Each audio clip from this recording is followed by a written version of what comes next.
Om Sahana Bhavatu Sahanau Punaktu Sahaviryam Karavavahai Tejasvinavadhitamastu ma vidvishavahai.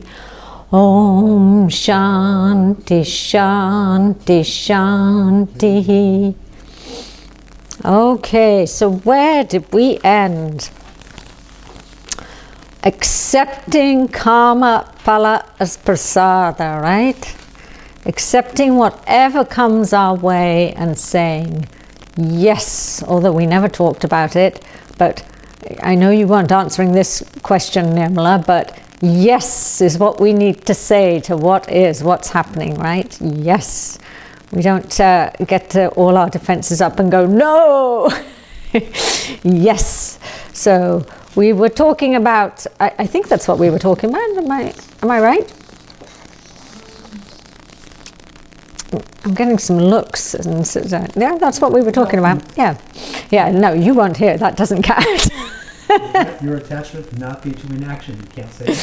That's it. You can't say no. There we go. Let your attachment not be to inaction. You can't say no. Just like the Energizer Bunny, you just have to keep going and going and going and going. Rest is good though, okay? That's the body does need rest. Forget the body, the mind needs rest, okay? And if your body and mind don't need a rest, as Swamini often points out, those who are in the vicinity of you need a rest. So it needs to have a sleep, okay? So what do we have to do? We have to accept karma phala as prasada, and this is the attitude of karma yoga, right? So karma yoga is an attitude. It's not something that has to be done. Karma yoga does not mean I'm going to do the yoga of action. No, it means one has an attitude of dedicating all one's actions to Ishvara. And so our next verse tells us about how this is done, and it tells us what this will bring us to, which is rather nice. Although it doesn't say the word moksha, okay? So we've talked about we've talked about the karma phala, and so now we're going to really be looking at, or we should ask the question, how dangerous are these unmanaged ragadveshas? And Bhagavan Krishna actually tells Arjuna, he says that they are the constant enemy to the wise. Jnanani nitya vairina. So they're the constant enemy. They're always an enemy to the wise person, okay? And why is that? Because they cover the knowledge. These ragadveshas as though cover the knowledge of the truth of oneself, okay? So one has to be on the lookout for these ragadveshas coming up. So any time one feels there's a sense of look at me, or my gosh, I really don't want to do this, or oh, I really want to do this and I know this needs doing, but I'm going to go and do this because it looks more appealing. Just bring back this thought that these unmanaged ragadveshas, they really can be covering up the knowledge. It's not that that those cases may be the wrong thing, but one does need to keep a check on it, okay? So let's start looking at verse number 7 now, by the counts of what's on this piece of paper. And let's also turn off the mail program so that doesn't keep going bingity bing, okay? Oh, and let's also record, thank you, James. My gosh, you'd think at this point, that all these things would be remembered, but no. I actually have a much greater respect for, I shouldn't say much greater, I used to think, how could Swamini Ji forget to record the classes? This was back in the days when we had the ashram in Georgia. And, so we would be online a lot, and I think, my goodness, and every day we had classes, one class in the evening every day, virtually. And I think, how can Swaminiji forget day after day to record the classes? I understand fully now, okay? 1616. Okay, it is now being recorded, okay? So let's see if we can chant this verse together. Oh no, maybe, do you want me to do it first? Let's all do it together. Let's have fun. 1846. Yeah, verse 1846 or 7 on your piece of paper, okay? Yata pravritti bhutanam yena sarvamidam tatam swakarmanatamabyajya siddhim vindati siddhim vindati manavaha. That's it. We nearly got it. Should we do it one more time just for fun? Let's do it one more time, okay? Yata pravritti bhutanam yena sarvamidam tatam swakarmanatamapyajya siddhim vindati manavaha. It's siddhim, you know that doubling thing? If there's a short vowel followed by a conjunct consonant. What's a conjunct consonant? 2 consonants coming together, okay? So if it's a short vowel followed by a conjunct consonant, you double it. Otherwise the whole meter disappears.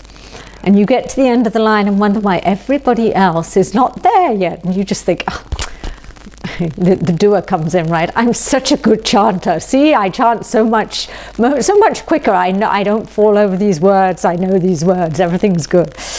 It's not usually the case, okay? Doubling would be on Vindati also. And Vindati also, yep. Vindati, yep. Vindati. So the doer is just rife, right? Absolutely rife all over the place. You can't let up for a minute. So what does this verse say? Essentially, let's go do the overview first. So, and I think this might be on your pieces of paper. Let's see what it says on the piece of paper. Oh, here it is. We don't need to read this out, or we can read it. So, through one's own duty, worshipping him from whom is the creation of the beings, by whom all this is pervaded, a human being gains success. So this word success here, if we are all sitting here listening to this or sharing about this, what is success for us? Moksha, right? Success, and that success for some other people might be something different, but for us sitting here, it's moksha. So let's have a look at the actual translation piece. So pravrittihi bhutanam, the creation of all beings.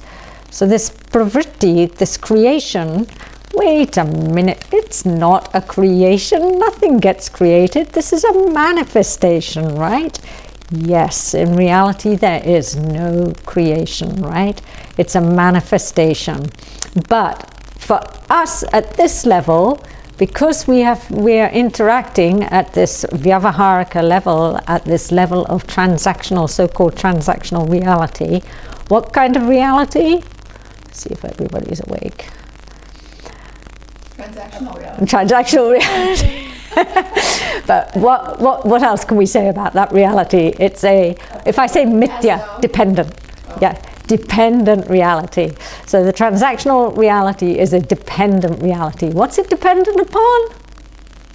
Satyam, yes. Be pretty funny if it was dependent on anything else, because that would also be mithya, right? So this is where we can get ourselves into a real mess. Okay, so it's a dependent reality. So there's no creation, it's just a manifestation. So the notion of the jiva is actually mithya, okay? So we're talking about bhutanam, all of these beings. So this notion of jiva is mithya. And this is where Swaminiji says, oh my goodness, wait, but that means that I don't exist. Are you here? Yes, it's the resounding answer that one should hear. We're not hearing it, but I think everybody is here, okay? So we're not even hearing it online. They're not. I'm hoping they can hear. Ramagiri is saying, okay, you can put your hand up, you know, on the online folks can say, yes, I'm here. It's that little, it is a very strange thing. Yeah, Nirmala's doing it very good. Yes, you are all here. Oh, everybody's putting up their hands now. That's great. Now they know how to make them go away too. I'm impressed that you know how to make them go away as well. So yes, I'm here, okay? So even though we say that this jiva is mithya, something is saying, yes, I am here. Thank goodness that we don't have to teach that, yes, I am here. Because if we did, none of this would make any sense at all, okay? And in fact, there would be nobody sitting here. So yes, I am here, and it's all a dependent reality depending on where that I is placed. If that I is firmly planted in the body-mind-sense complex, and for all of those of you who have not sent in photos or don't want to give photos, you know, you can think about the attachment to the body-mind-sense complex. Just a little, you know, oh, yes, that's right. What, you know, it's just a, what is it? It's nothing. It's just a dependent reality. So, no, it really is up to all of you. There really is no pressure. This is a voluntary thing. So, but it's kind of fun to think how we get very self-conscious about that, you know, body image. And of course, that's what Swaminiji says is the bread and butter of any Vedanta teacher, is that there is this self-consciousness, this self-judgment. What is that also called? This self-judgment, this self-consciousness and self-judgment? The original problem, right? The underlying problem where all of this started. You know, we're wrapping everything, as we're winding down in the last week here, we have to keep coming back to, why have we been doing this?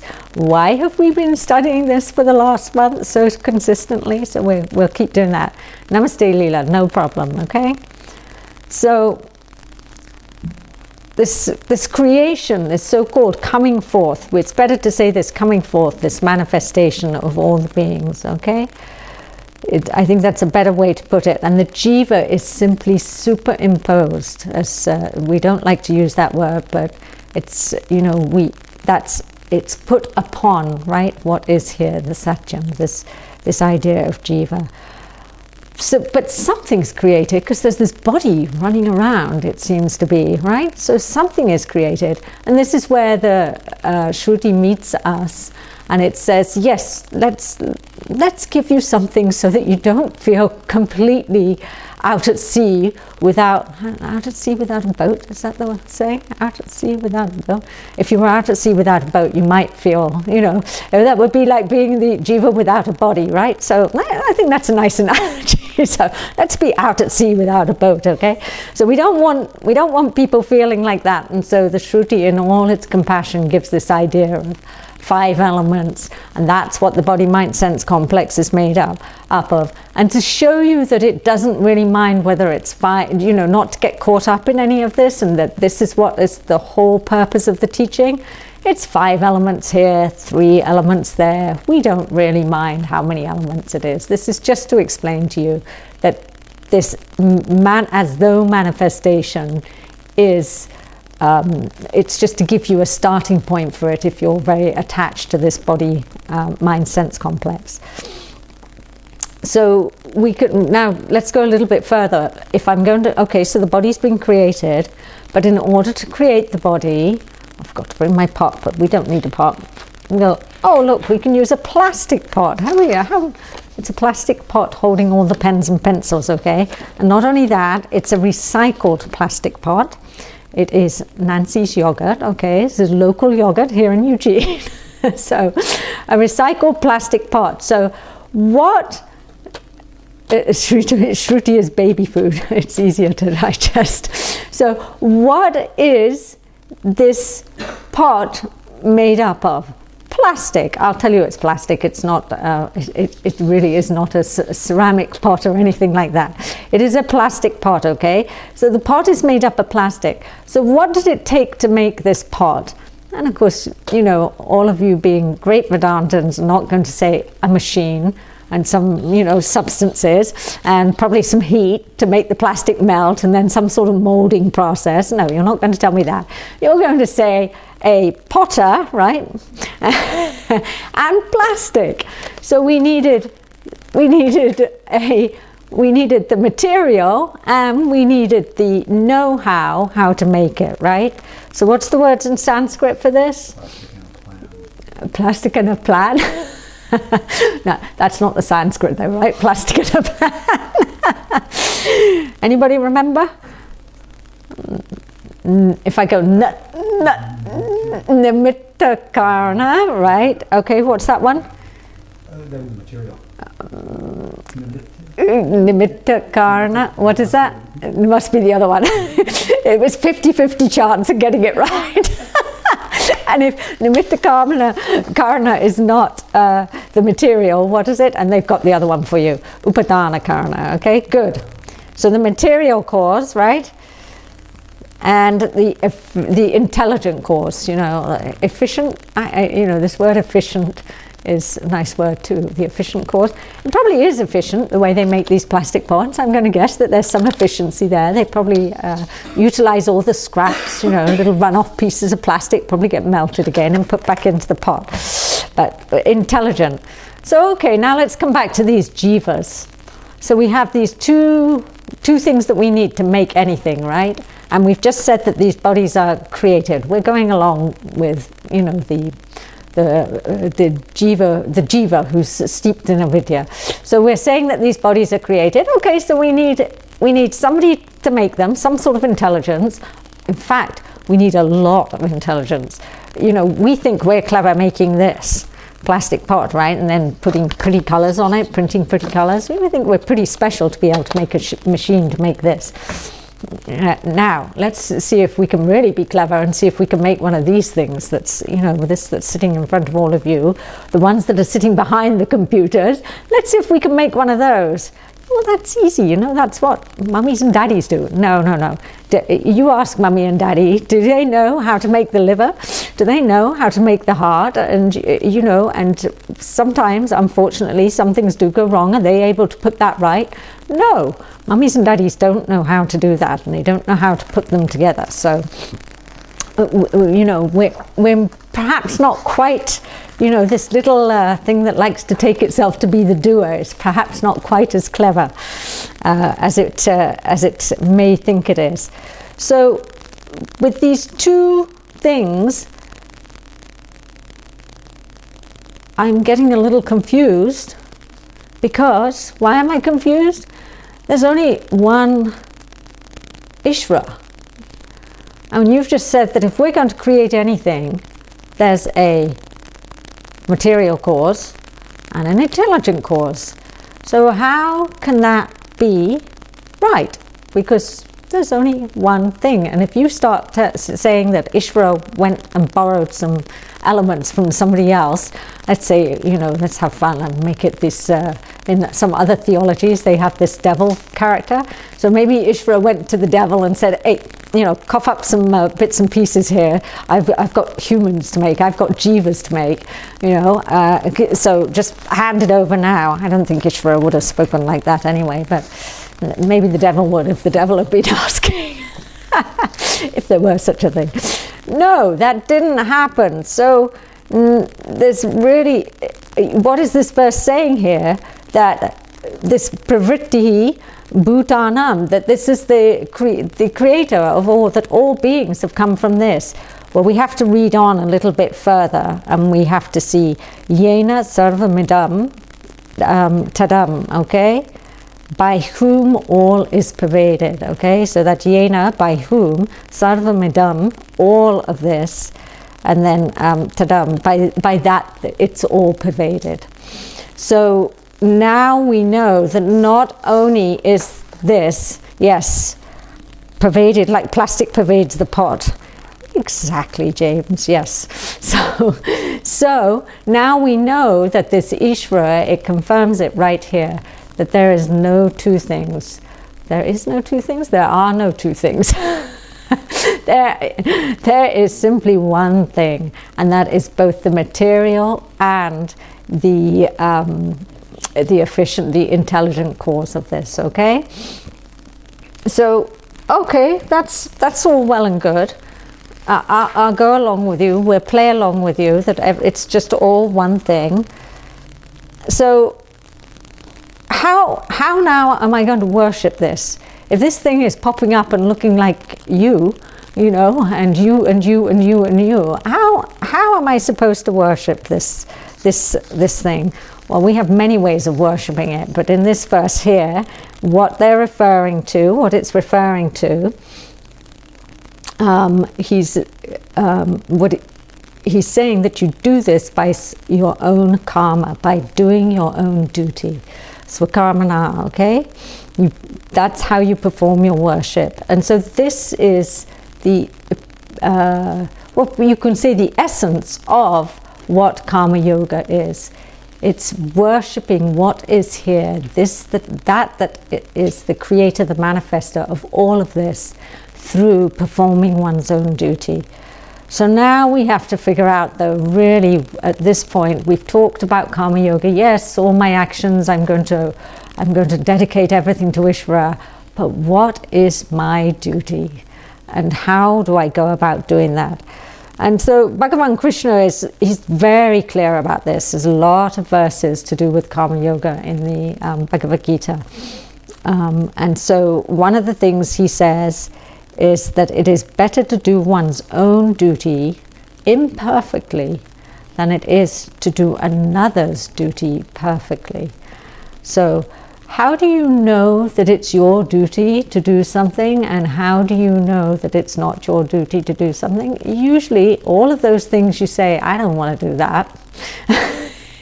Generally those things like laundry, taking a shower, perhaps once in a while going to the dentist, washing the dishes, all of these kinds of things, generally they will fall into, it doesn't matter who you are in life, it will fall into this is your duty to do, okay?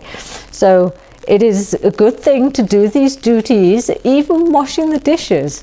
One can dedicate that to Ishvara too. And in fact, the more one dedicates all of these things to Ishvara, it becomes fun. Not at first, okay. First of all, the pain of doing it goes away because one becomes very conscious of what one is doing, this mistaken one is doing. And then when one offers it up as a worship, then one brings to it there's a sense of doing something nicely. And usually we reserve this doing something nicely. We're very apt to cut corners where there's things that we don't want to do but have to do. And so when we start to take a little more care about things, that in turn brings around a change of our attitude towards it, and that, oh, this too is something that is worshipful. This is a way that one can show who, there really is no other who, but show that one is being present with oneself. Okay? So the whole life becomes puja. Yes, very easy thing to say, isn't it? Very, very easy thing. Does the own duty thing include also the ideas and worries about another person? That's a good question, Solveig, and I think that hopefully that will get answered as we go along a little bit. But in this worries about another person and ideas, the whole question itself is asked from the standpoint of the jiva, right? So worrying about someone else is not really a duty, and also imposing one's will on another person is not a duty. If you have a small child, and there's that child needs to learn certain things in order to navigate and negotiate this transactional reality with by being safe and learning about dharma So there are some things there where, maybe one is imposing some ideas onto the child, more teaching that child, okay? But I think it'll become clearer as we go along, okay? So by making this a form of worship, all of these things that we don't want to do, all of these things that we do want to do even, we tend to not cut the corners quite so much if we are offering that up to Ishvara. And what Bhagavan Krishna says about this, actually, is very interesting. Paradharmaha bhayavaha, meaning that another's dharma, doing what is there, another's duty, is the cause of fear. It actually will bring up fear in one. And why? Because there's a stepping outside of one's own realm of where one should be operating, and therefore you're as though taking on the responsibility for another being. And so these are really things that are worth thinking about. Just some of these little key things are worth thinking about with this. So, okay, my duty, although all the things that are to be done in this daily life, that might include getting up, going to a job. It's going to include every step of the day, from the moment you wake up to the moment you go to sleep. And depending, you may have different roles. It depends on whether you're, in a relationship, whether you're living with somebody, whether you're a parent, whether you're an employer, an employee, whatever those relationships are, all of those will have their duties. And so everywhere these relationships are, there are duties, and including to oneself. And one of the duties to oneself, being on this particular path, is to not to make the time, but to prioritize one's life, and that is put Ishvara in the first place. So therefore one dedicates all of one's actions to Ishvara. So we have a lovely, there's a lot of, we can find out how to do this in a way that's really respectful and really worshipful by looking to the Gita and looking at all of the verses around dharma. And so we have several types of dharma, right? So let's see how many different ways. There are many, many different ones. So yes, that's true, James. He's saying seeing Ishvara in patience helps massively too in potentially difficult situations.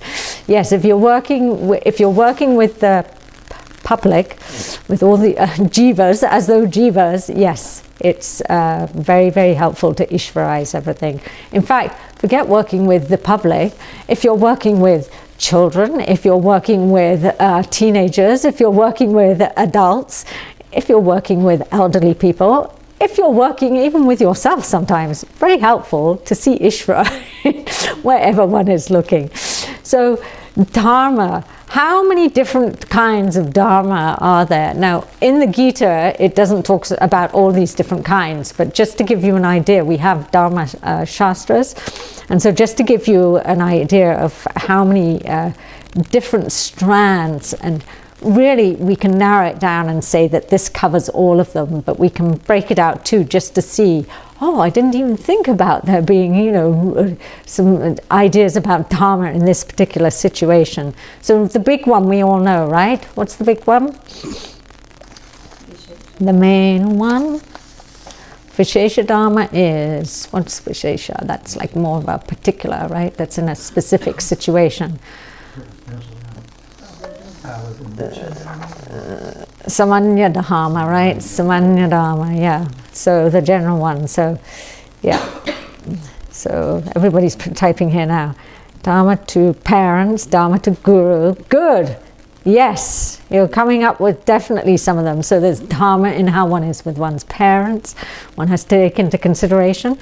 And we do see some of this in some of the Upanishads. Taittiriya Upanishad especially talks about the respect that one should have. And to the guru, there's nitya and naimittika dharmas, yes. So in doing the nitya karmas are those daily fire rituals that the Vaidikas do.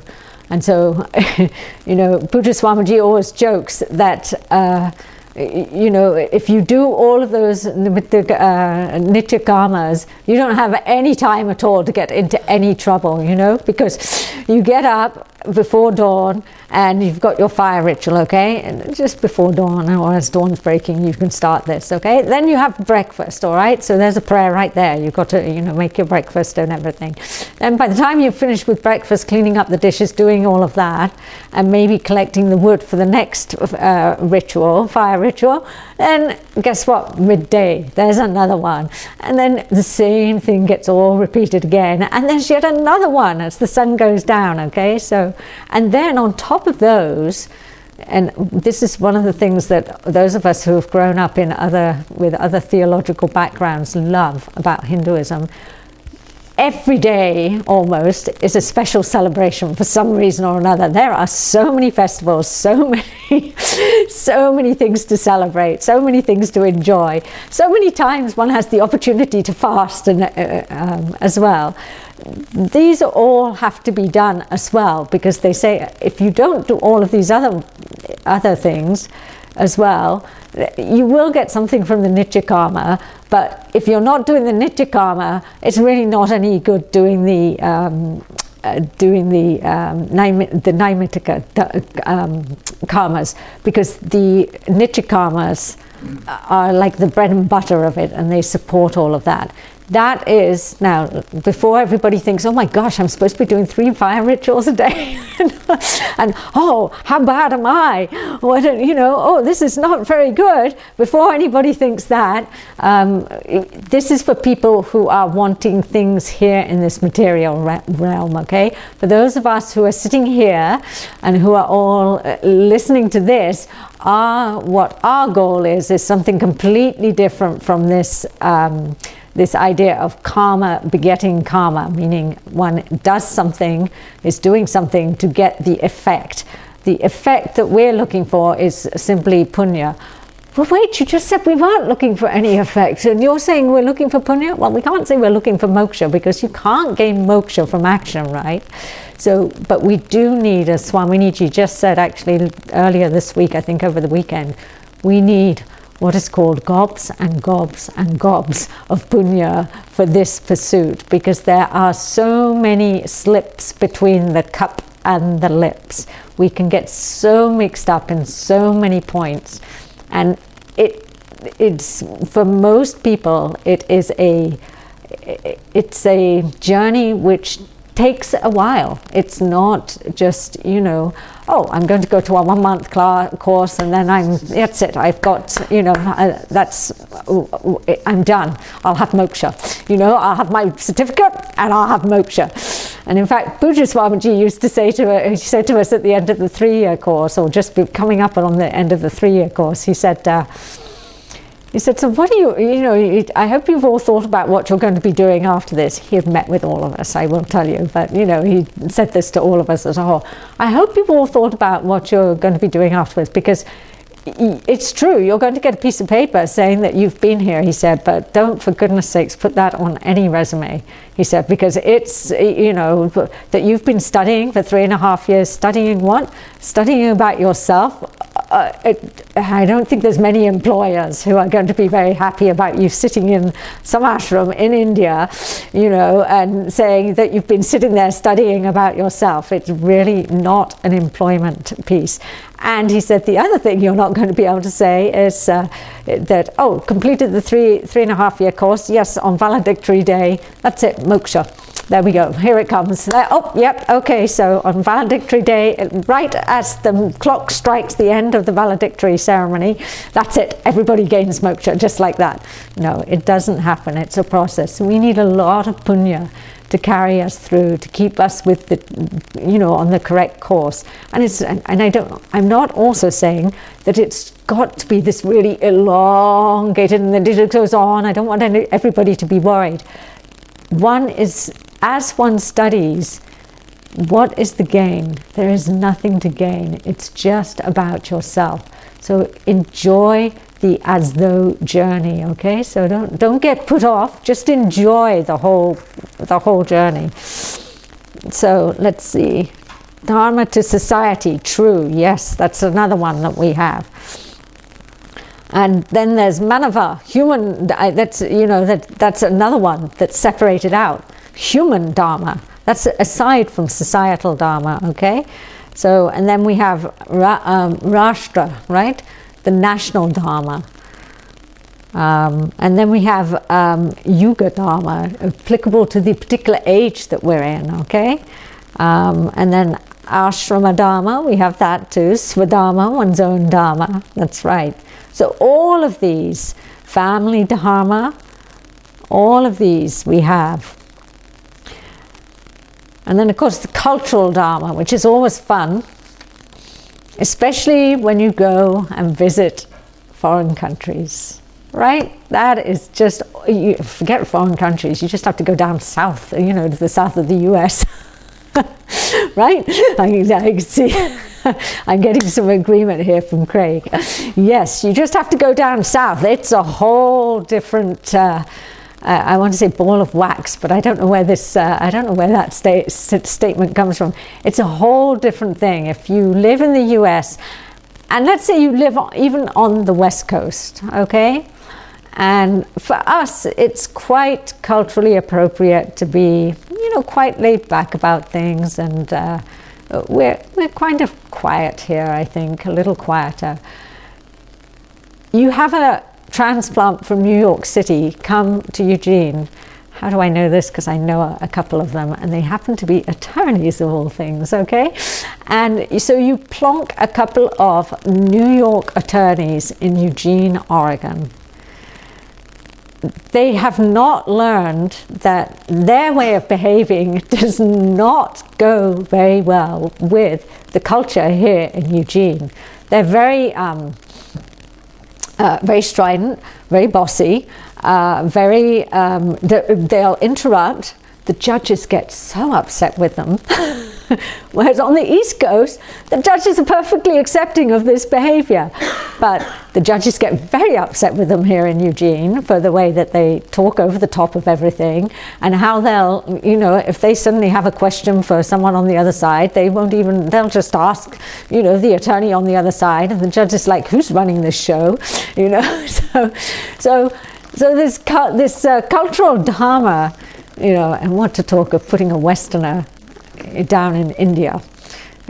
And Yukiko, if you're here, I don't know if you're here, I think you are here, I think, yes, Yukiko, you put some basic Western person down in Japan, right? And in Japan, everything is done so nicely. It's just everything, the way presentation is done, everything is done.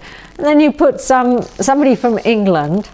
Sorry, James, I'm going to pick on the English, okay? So you put somebody from England down in Japan, and you look at the way that we cook. Pea fritters, for crying out loud. What do? You take a bunch of peas, you boil them half to death. They're already dead, okay? By the time they've gone in, sorry about that. But, you boil them until they're a big, green, pulpy, mushy mess.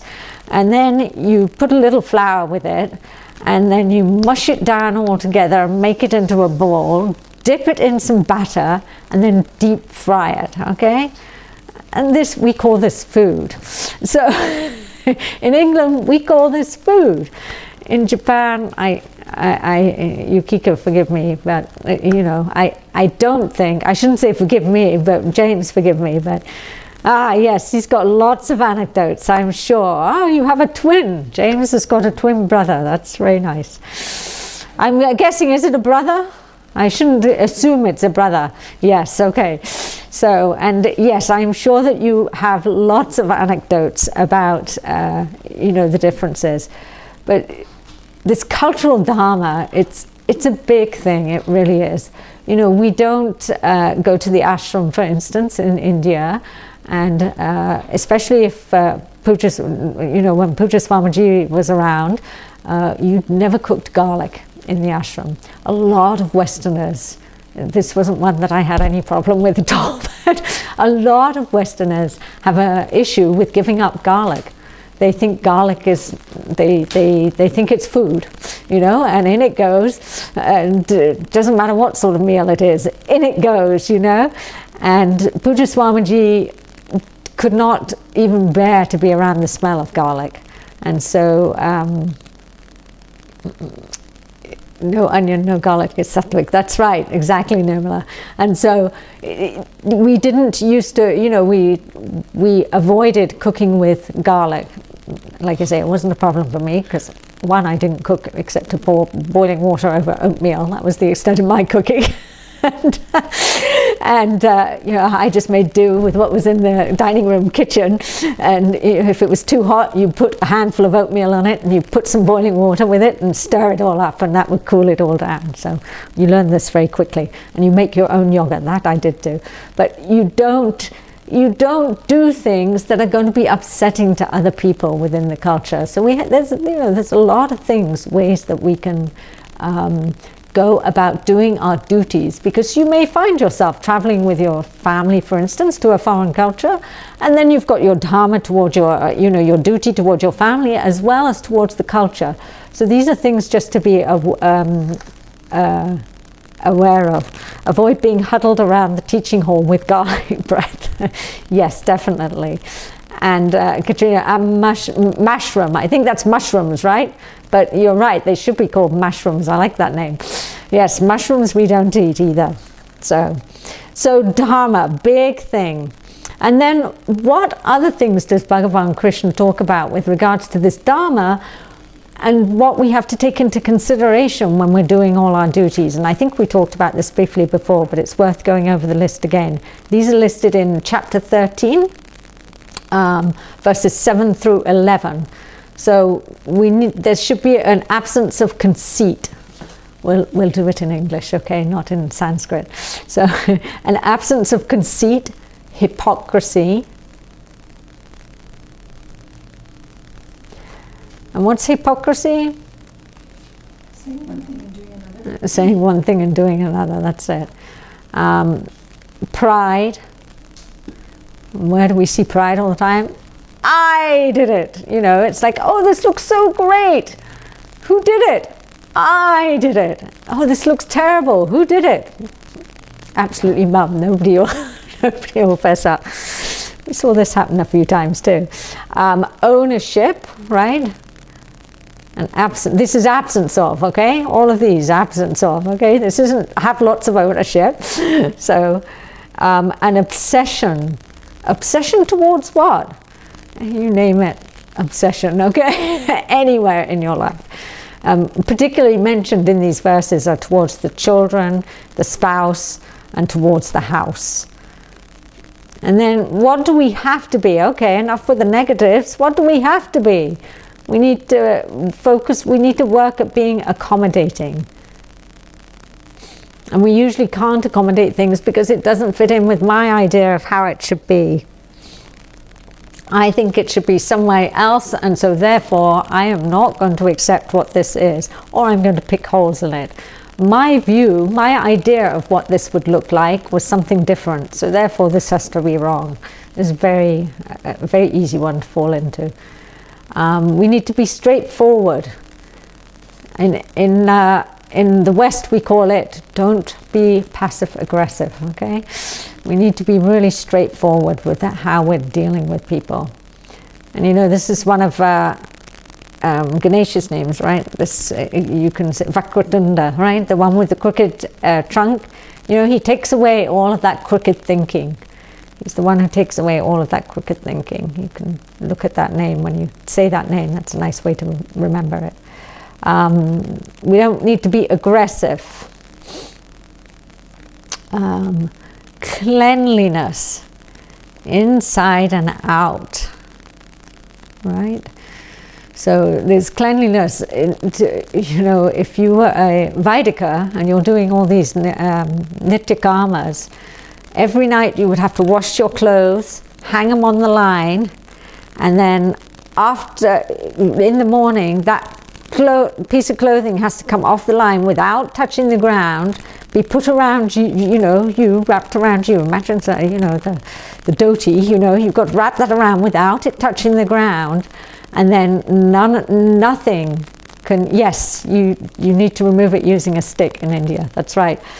And nothing can then come into contact with that before nothing that is ashuddha, unclean, considered unclean can come into contact with that before doing puja.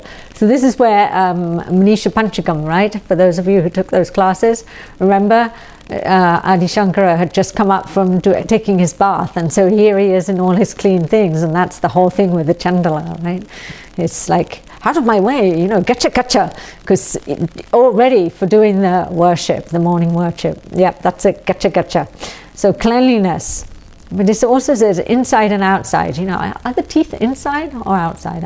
Anyway, that includes all of this kind of cleanliness, okay?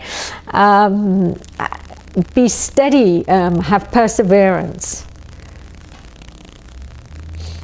This is especially true for those of us who are not great cooks. It doesn't come out right the first time, you try it again. This morning there was an attempt at idlis, okay, for Swamini, and even though it was a packet mix, somehow they didn't, the first time of cooking, the first round, they came out and they were not cooked properly, And I'm listening to this thing and I'm thinking, I'm sure it's done, and timed it, everything. They came out perfect the other day when they were for everybody else, but this round didn't come out so well. So anyway, so one tries again, right? One is steady. One doesn't get upset with the idli batter and throw it across the room or anything. One just says, oh, you're not done yet. Huh, okay. Put you back in for a little bit more and see what happens. They came out okay in the end. Okay, so steady and persevering, contemplative. And so having, and this is what somebody was saying, vairagya earlier, and yes, having vairagya, even-minded towards one's likes and dislikes. This is a good one to develop. And devoted to Ishvara without conditions, which is exactly what we're talking about, right? Yes, these are the verses out of chapter 13, verses 7 through 11. Yes. So, and how do we see this in this, this non-conditional devotion?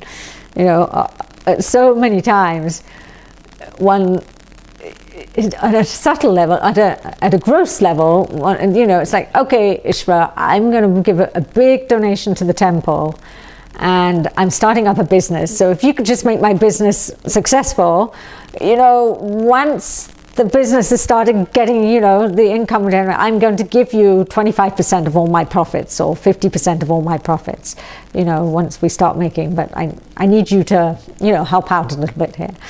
Or at a more subtle level, the day's going really not like, having a hard time having this attitude of karma yoga right now, and things aren't unfolding. So, just go and sit and talk, pray for a little bit, and, if I pray, maybe things will start going better. There's nothing wrong with this at all, absolutely nothing wrong. Just don't get attached to the outcome.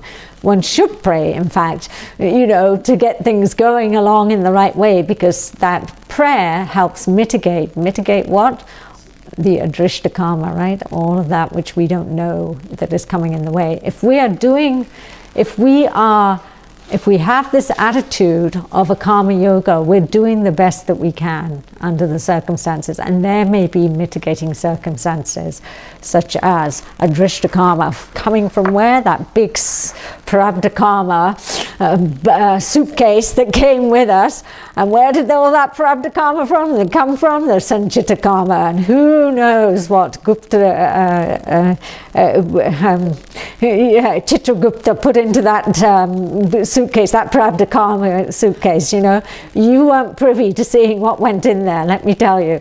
And you don't know, not only do you not know what's in there, but it's always a surprise what comes out, it seems. Well, a lot of the time, at least 75% of the time, it seems it's always a surprise what comes out at any one time. So, devotion to Ishvara. And then also, again, going back into this contemplative way of being without longing for company. I mean, what's the standard story about this one?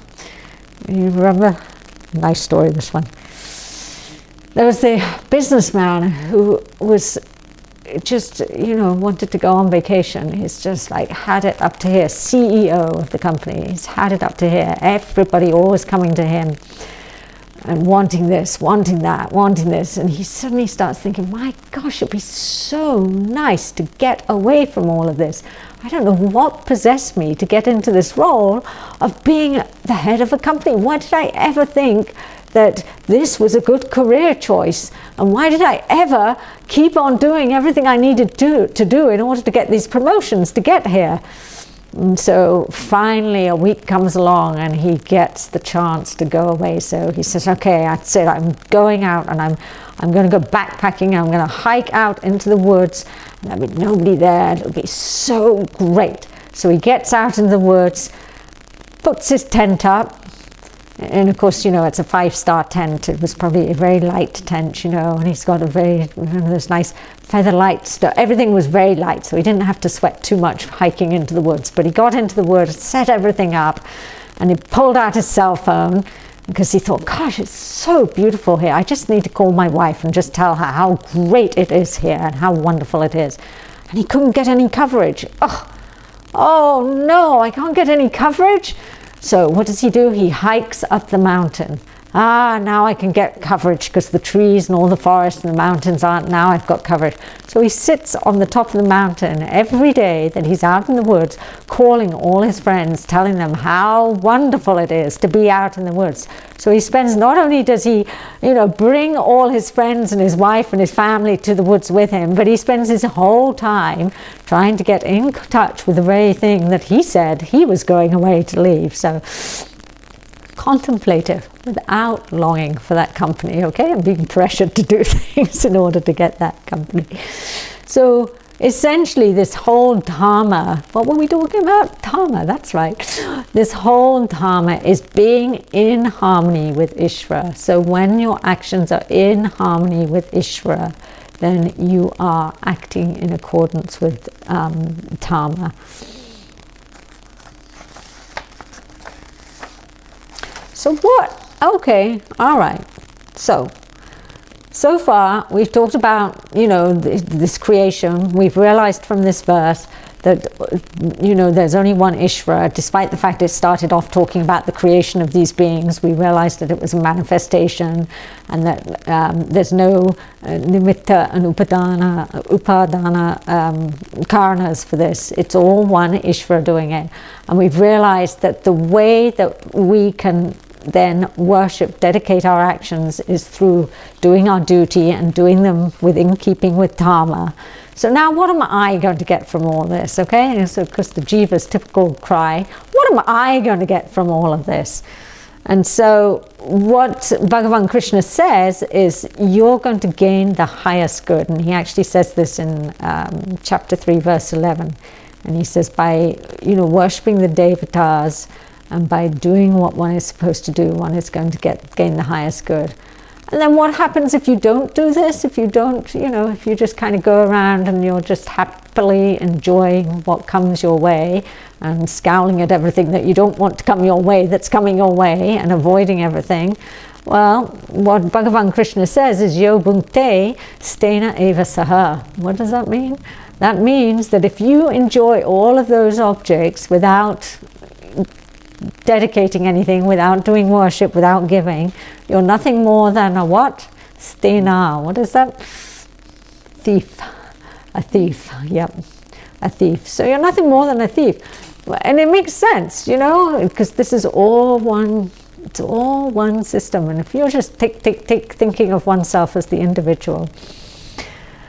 So what if I can only do this a little bit at a time? And what if I can only just do kabhi-kabhi, kabhi-kabhi karma yogi? Sometimes I dedicate it to Ishvara. Sometimes I don't dedicate it to Ishvara. Well, what if I'm just kabhi-kabhi? And again, Ishvara says, Bhagavan Krishna says, there's no wasted effort. Even with a little karma yoga, you get protected from fear. And this we know by dedicating things. What usually happens if a big project comes along, then, oh yes, okay, I'm going to say prayers, I'm going to do my prayers, I'm going to be really good. And one finds that things do tend to go along easier. And even on the small things, I would encourage people to be dedicating, each and every action to it. So there's no wasted effort, though. Every effort that one does, every time one has this attitude, is able to bring this attitude in, there will be no wasted effort there. And so what's the takeaway on Karma Yoga? The takeaway, we started talking about food. Wait a minute, I didn't know we were talking about food. No, what Bhagavan Krishna says, Mayi sarvani karmani, so renouncing all the actions into me. How are you doing that? With a mind that is discriminating, which is devoid of expectations, and isn't thinking about the future, and doesn't have any sense of minus, and it's without anger and frustration. That's what doing Karma Yoga is, okay? So the takeaway on Karma Yoga is that this is the whole attitude. And of course the verse ends up telling Arjuna to do what? What's his swadharma? Fight. Yes, that's right. So his swadharma is to fight, okay? So that's what it ends up. So we're going to end here for today. And tomorrow we'll see what happens. We may get through 3 verses tomorrow. We'll see what happens, okay? We'll get to talk about the sannyas tomorrow and what giving up the notion of doership might look like, okay? So that's what we'll talk about tomorrow. We don't have... yes, that's right. Depending on tomorrow, we'll see how it goes. Om Purnamadav Purnamidam Purnat Purnamudachyate Purnasya Purnamadhaya Purnamevavashishyate.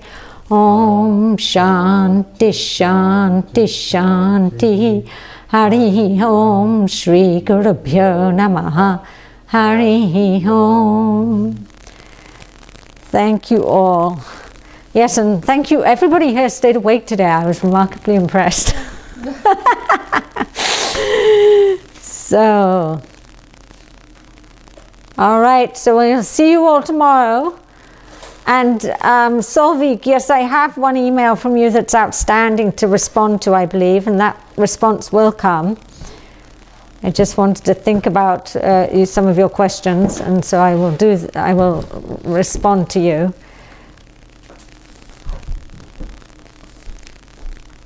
And I will look forward to seeing you all tomorrow, okay? Tracy is here, by the way. Oh, namaste, Tracy. She says thank you, and she gave answers that were correct at the time. All right. Way to go, Tracy. Thank you. No,